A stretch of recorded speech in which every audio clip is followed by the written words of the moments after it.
The Tower of London isn't just a fortress or a museum. To those who have walked its stones after the gates are locked, it is a machina of misery. For centuries, it was the final stop for those who fell from grace, and some say those souls never truly checked out. The Queen without a head. The most famous resident isn't a living person, but Anne Boleyn, the second wife of Henry VIII. In 1536, she was accused of adultery and high treason. Because she was a queen, Henry kindly granted her a French swordsman instead of a clumsy axe. The sighting. Since her execution on Tower Green, guards and visitors have reported seeing a persistent, elegant figure in a white gown. The captain's tale. One of the most chilling accounts comes from a captain of the guard who saw a light flickering in the Chapel Royal of St. Peter. Ad Vincula late at night. He climbed a ladder to look through the window and saw a procession of knights and ladies in Tudor dress, led by a woman who looked exactly like Anne Boleyn. When they reached the altar, they simply vanished into the floorboards, right where her headless body is buried. The prince is in the tower. If you walk near the bloody tower, keep an eye on the staircases.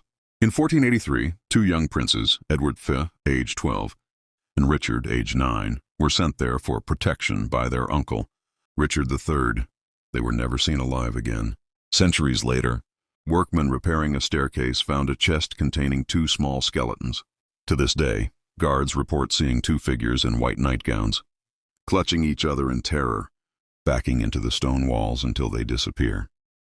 The Countess's final run. Not all ghosts are silent. Margaret Pole, the Countess of Salisbury, was 67 years old when she was sent to the block in 1541. She was a victim of political spite, and her execution was a disaster. The story goes that she refused to lay her head on the block. Claiming she was no traitor, she ran from the executioner, who chased her around the scaffold, hacking at her with his axe until she was dead. Some say that on the anniversary of her death, you can hear her screams echoing across the green, followed by the sound of a spectral axe hitting wood. The White Tower's White Lady. While the royals get the headlines, there is a lingering scent in the White Tower, the smell of cheap, heavy perfume.